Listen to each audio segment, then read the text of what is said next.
Communion au quotidien. Bonjour amis et bienvenue à Communion au quotidien pour aujourd'hui. Continuellement, je rends grâce à Dieu qui nous réunit autour de la table pour ce moment béni de communion avec lui en famille. La Bible dit que dans sa présence, l'Éternel envoie la paix et la vie pour l'éternité. Autrement dit, par devant le trône de la grâce, l'Éternel nous réserve miséricorde et secours pour tous nos besoins. Prenons place, amis, autour de cette table et que le Seigneur dispose nos cœurs à le rencontrer ce matin.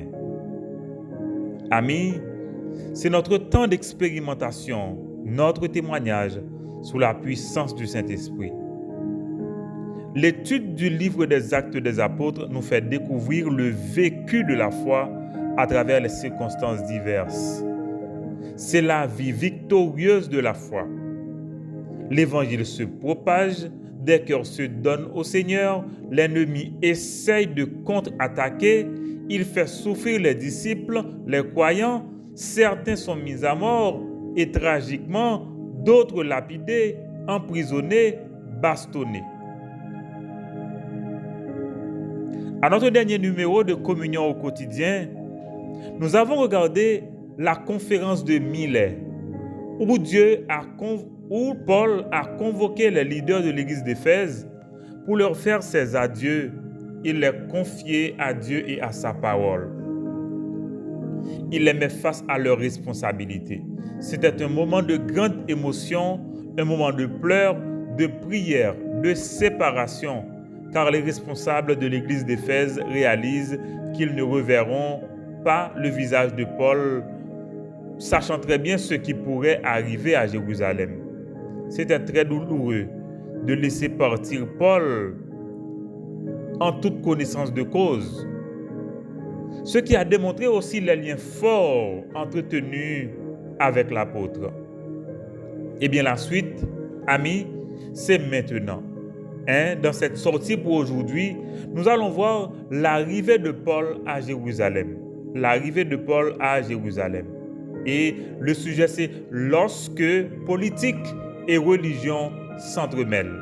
Lorsque politique et religion s'entremêlent.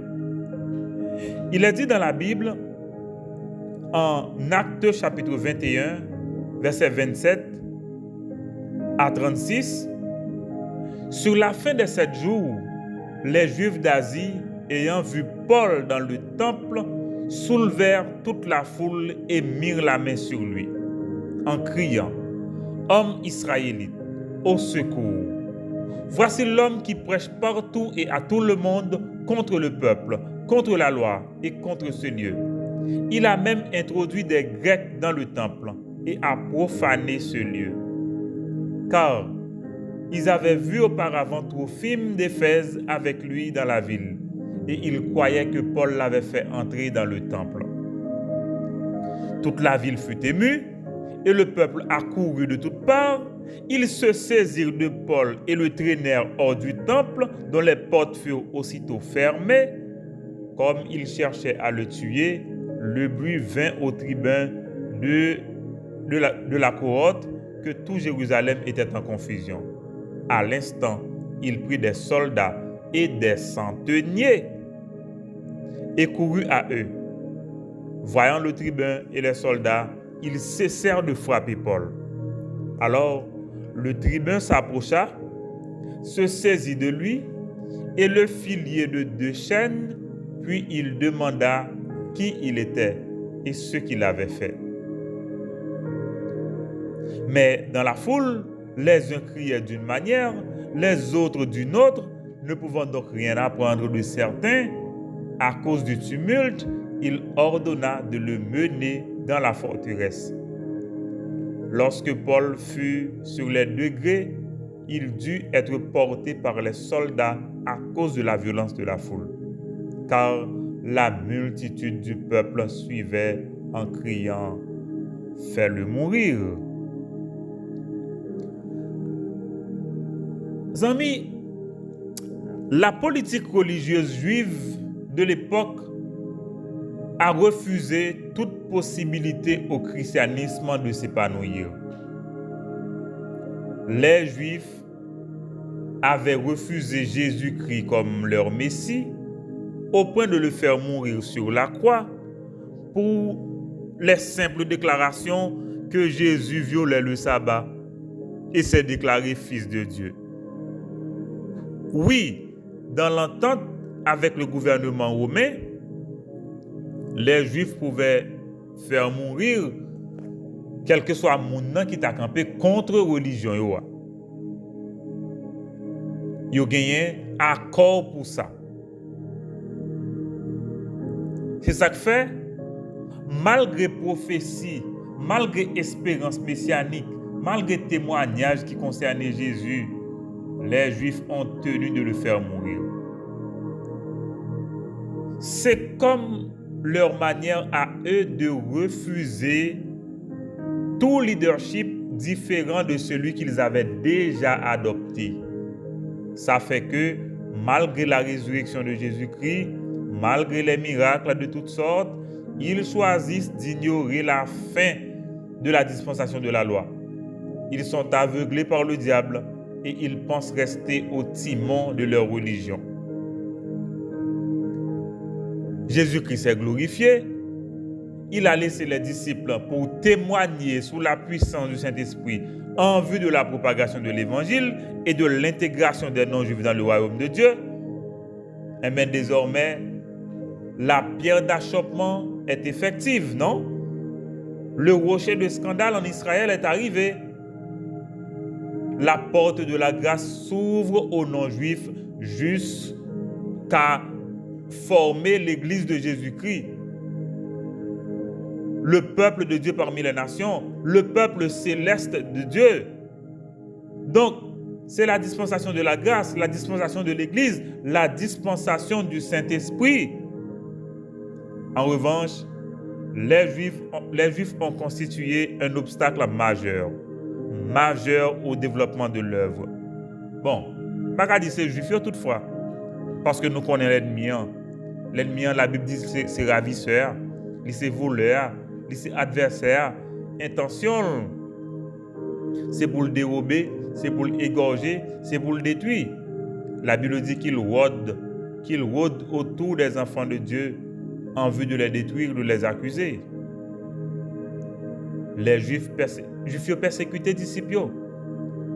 Et ils contraignent pour faire silence, pour ne pas parler au nom de Jésus.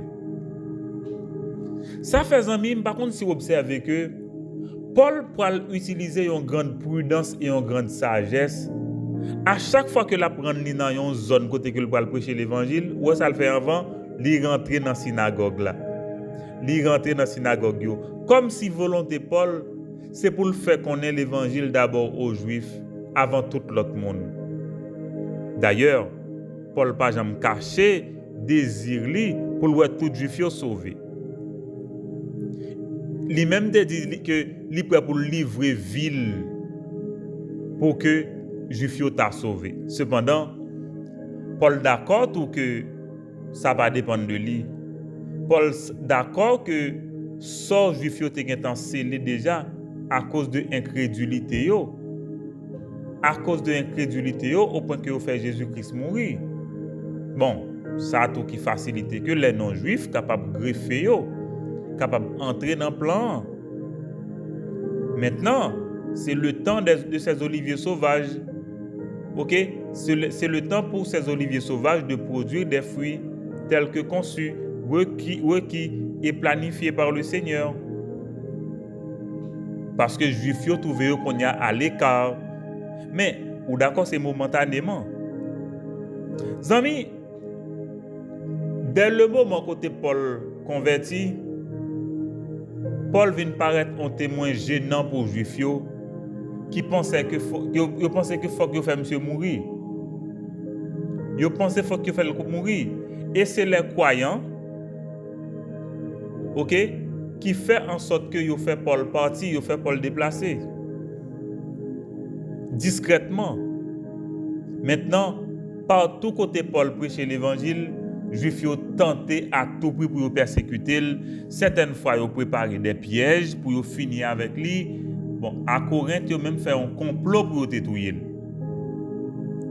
Maintenant, Juifs ont décidé pour passer de la parole aux actes.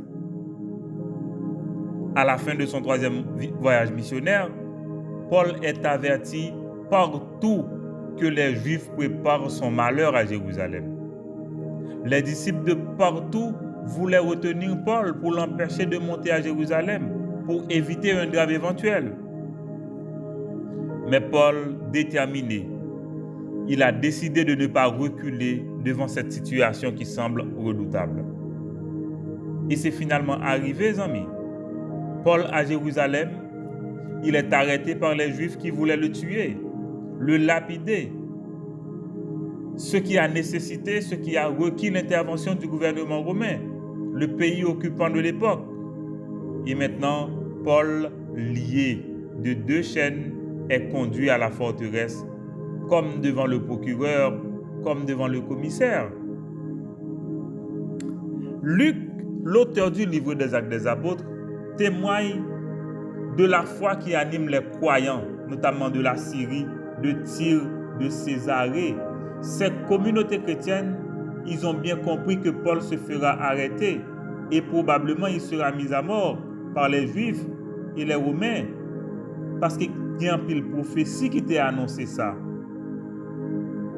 Eh bien, partout, le Saint-Esprit avertit Paul de souffrances qui attendent Jérusalem. Toute communauté chrétienne yo averti et yo pensé que yo était capable de kembe Paul pour empêcher d'aller. Un prophète qui est Agabus, il rencontre Paul à Césarée, mais il dit Paul, mais ça capte en nous. Lui-même fait une sorte de mimétisme, dans le sens que il fait une sorte de mise en scène, il marie collé avec des tissus pour dire que Paul, mais ça capte en nous. Mais, comme compagnon Paul, il n'a pas arrivé capable d'empêcher Paul de monter à Jérusalem, il a prié et il remet ça sous compte bon Dieu devant situation de fait ça. Et comme ça, Paul prend direction Jérusalem effectivement et il y accompagné. Arrivé à Jérusalem, sans doute, au moment de la Pentecôte, parce que c'est ça Paul qui souhaitait, eh bien Paul allait à Jacques. Jacques, c'était un ancien qui était dans l'église de Jérusalem, non? Pour le capable de faire un compte rendu de 3e voyage missionnaire là. Et lui-même remettre une offrande que certains croyants, certaines églises, notamment de Macédoine, te baillent en faveur de frères et sœurs de Jérusalem qui étaient dans besoin. Paul expliquait en détail le travail parmi juifs, parmi non-juifs. Anciens tout informer Paul de situation captain là. Parce que il y a des rumeurs qui viennent Jérusalem pour dire que Paul a prêché tout croyant qui d'origine juive pour renoncer à la loi de Moïse. Pour rejeter tout héritage ça côté une coutume, tradition, cérémonielle juive. Et comme ça, il a conseillé Paul pour Paul capable de suivre un rituel de purification selon le judaïsme et il a demandé pour qu'il fasse ça tout pour compagnon lui. Est-ce qu'on est Paul contrairement à toute attente? Paul obéit à principe ça vraiment. Il se fait même raser les cheveux. Il paie des frais de purification en signe qu'il n'a pas rejeté son héritage juif. Waouh! Compromis. Et à la fin du rituel, Paul se présente dans le temple. Amis, là, des Juifs de la diaspora venus en pèlerinage à l'occasion de la Pentecôte identifient Paul et l'accusent en soutenant leur accusation en disant que, bon, regardez, mais Paul fait trop film, oui. Yon croyant Éphésiens, oui, qui accompagnait Paul. Mais Paul fait trop film entrer dans le temple de Jérusalem, non. Il vient souiller le temple. Donc, ils ont accusé Paul pour dire Paul contre le peuple juif là, Paul contre la loi, Paul contre le temple de Jérusalem. Et voilà que ils prennent Paul pour lapider. yo prend pour yo capable lapider les amis. Les portiers du temple, yo fermé porte temple parce que pour que moun yo pas tuer Paul en dans temple même. Mais il pas qu'à faire rien contre ça. Et voilà, Paul est accusé de trahir le judaïsme. Il n'y a pas même pas la possibilité pour le parler. Il n'y a même pas la possibilité pour l'expliquer, malgré toute concession qu'il fait pour le rentrer dans le rituel de purification. Oh. Eh bien voilà, Paul devait prouver qu'il ne pas remettre en question le judaïsme.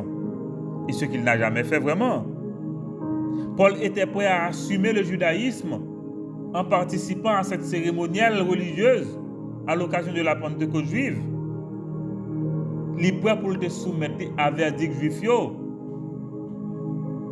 Il dit même pas jamais mettre en cause le fait que les croyants juifs capables d'obéir à la loi de Moïse, je ne pas jamais entrer dans ça. Bien que Paul était capable de rentrer là-dedans. Eh bien, c'est comme pour rechercher l'équilibre avec les gens.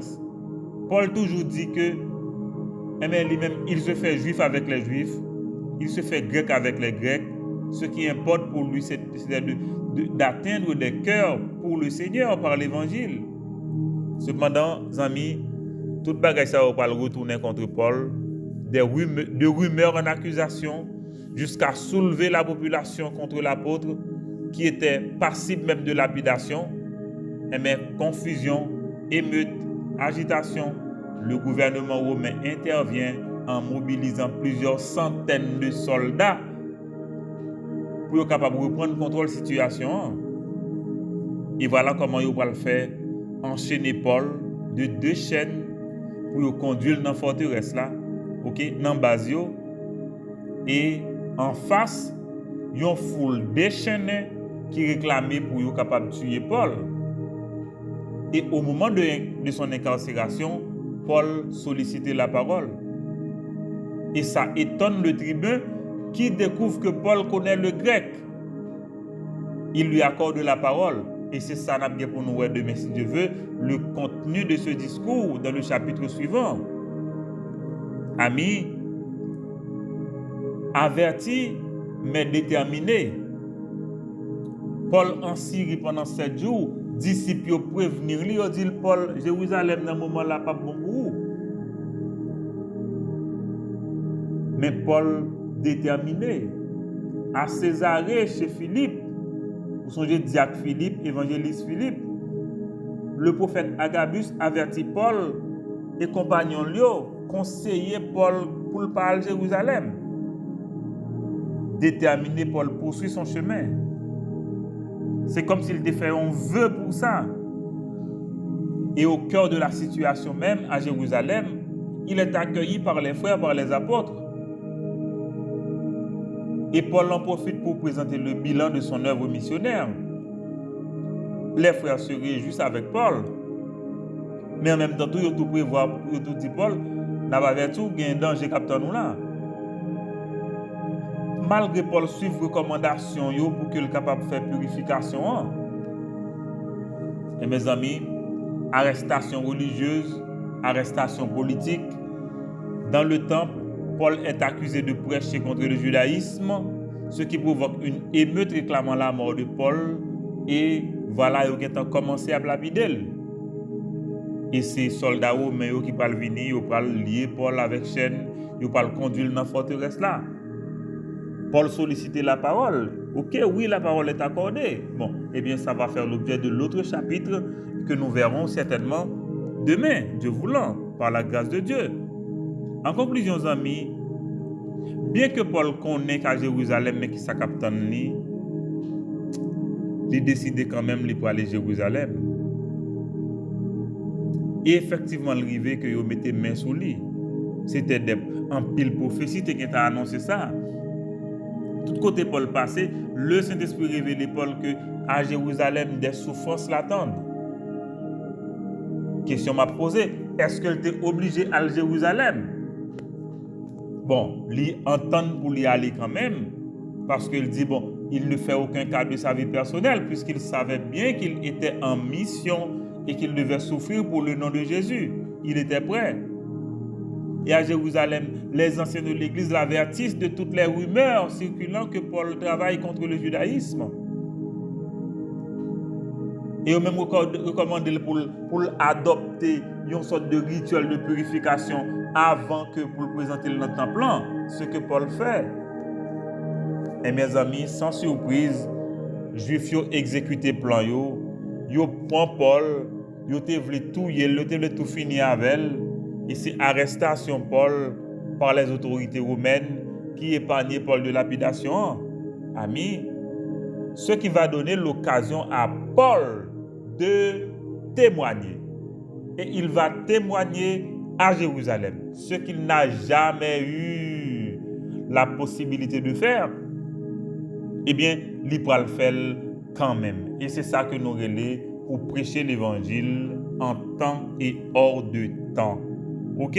Voilà, amis, c'est pour me dire que, mais en situation qui arrive, en situation bilan, quand la politique et la religion s'entremêlent, amis, ou maintenant, c'est injustice de toutes sortes, parce que ce n'est pas facile du tout.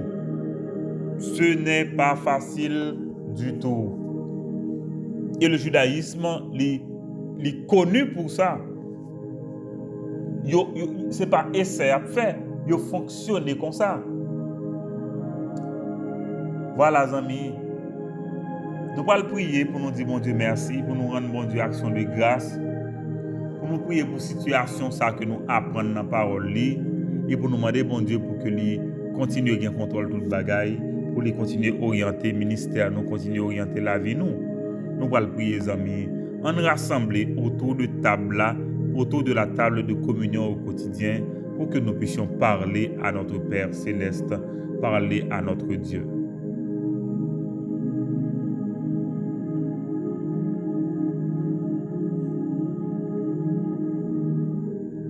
Prions ensemble. Éternel Dieu, Papa nous dans Jésus-Christ, nous rendons grâce parce que c'est bon Dieu qui a contrôle toute bagaille. Ou qui contrôle tout ça qui a passé sous la terre. Et ou qui contrôle tout ça qui a passé tout dans le monde spirituel. Là. Nous bénissons pour ça parce que c'est seul vous-même qui comme ça. Nous bénissons ton nom parce que tu fais tout concourir au bien de tes enfants que tu as appelés des ténèbres à ton admirable lumière. Nous te remercions pour ce puissant témoignage de Paul qui n'a pas renoncé à se présenter malgré les menaces même de tous ceux qui voulaient lui faire du mal. Cependant, il a tenu à souffrir et même mourir pour le nom de Jésus. Nous te remercions parce que la foi reste debout. Nous adorons ton nom, Père, pour le privilège de nous rencontrer en ta présence, par devant le trône. Dans ta parole, tu nous dis que c'est là que tu envoies la paix pour l'éternité, la vie. Père, nous avons besoin de te rencontrer pour avoir ce moment de tête à tête avec toi, ce cœur à cœur avec toi, ce moment de communion avec toi, ce temps rare mais précieux en ta présence pour contempler ta magnificence et admirer ta face. Nous te bénissons, Père, pour cette grâce incomparable que tu nous accordes et que tu accordes à chacun de nous, connectés à ce service. Oui, Papa, pour nous capables de rencontrer autour de la table de communion au quotidien, en vue des instants de bonheur avec toi. Papa, nous rendons grâce pour chaque famille, pour chaque personne que tu connectes à l'autel du foyer de communion.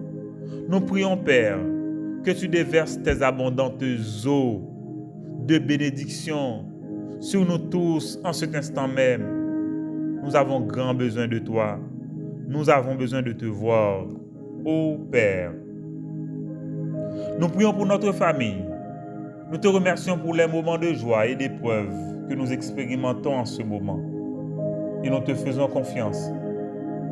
Oui, nous te faisons confiance pour nous donner de passer au creuset de ces feux et en ressortir purifié et vivifié. Ta présence représente tout pour nous, la provision de toutes sortes et la protection. Nous prions pour le foyer de communion, ce ministère que tu fais exister pour ta gloire, pour la formation de disciples, tendre Père. Oriente nos cœurs vers ta parole. Inspire-nous selon ton cœur. Accorde-nous du succès dans l'étude de ta parole pour passer du temps de qualité avec toi et espérer tout de ta grande bonté envers nous. Nous prions pour nos partenaires de ministère, ceux et celles qui sont connectés à distance, ceux et celles qui supportent ce ministère. Père, que de cet autel tu accordes bénédiction de toutes sortes, délivrance de toutes sortes, libération de la condamnation du péché, sanctification et vie abondante. Nous prions pour tous les membres du foyer de communion, les ouvriers que tu appelles dans ce champ. Ô Père, que ton Saint-Esprit remplisse nos cœurs et qu'il nous dispose à ton service. Nous prions pour les participants au culte en présentiel du dimanche matin dans le foyer de communion, les enfants, les jeunes, les adultes. Ô Père, accorde santé, accorde inspiration à l'équipe de gestion. Oui, forme-nous pour ton service. Nous prions pour le rétablissement de Madame Volvic, de Chilmen, de Frère Morancy. Nous prions pour Emmanuel Joseph, qui est hospitalisé pour cause de maladie. Tendre Père, nous prions pour sa guérison de cette crise cardiaque. Nous prions pour son rétablissement complet. Nous prions pour la famille Joseph et toutes les familles connectées à notre frère, qui vivent ce moment d'épreuve. Nous demandons ton intervention en faveur de cette famille. Que ta grâce accompagne le frère Emmanuel et le ramène fonctionnel à la maison. Tu es le même hier, aujourd'hui et éternellement. Tu as tout pouvoir, tu es tout puissant. Au nom de Jésus, nous déclarons la guérison pour notre frère et la santé pour chaque membre de cette famille. Nous prions pour Fabiola Figaro. Nous prions pour sa guérison à tous égards. Nous prions pour la famille Gazon. Oui, Père, continue de canaliser ces familles pour ta gloire. Nous prions pour le frère Volsi et sa femme Milouz. Papa,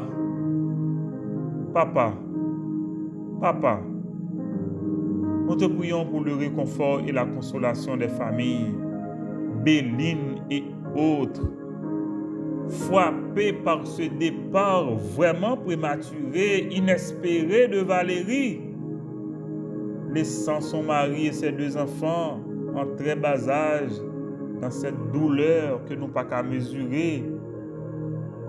Papa, on compte combien de familles, combien d'amis, combien de monde, combien de collègues de travail qui ont souffert de départ ça. Oh papa, vous connaissez toute bagaille. Vous connaissez toute bagaille. Oui papa, toute bagaille pas dépend de nous. Nous pas connaissons toute bagaille. Nous pas maîtriser tout sujet. Oui papa. Mais pour famille ça qui est endeuillé, pour amis, pour tout le monde ça qui est consolable papa, sois toi-même une source de réconfort et de consolation. Oh Seigneur, fais quelque chose. Nous prions pour RJ avec Jenny et famille que vous formez. Oh papa, fais un bagaille pour nous, non papa. Nous prions pour payer nous, pour survivre pays nous. Nous avons besoin de ce nouveau départ, de ce progrès au nom de Jésus. Merci pour tout. Merci pour tout. Tu connais toutes choses. Nous bénissons ton nom. Nous bénissons ton nom. Et nous bénissons ton nom. Au nom et par les mérites infinis de Jésus que nous te prions. Amen. Amen. Et disons Amen, Amen. Amen.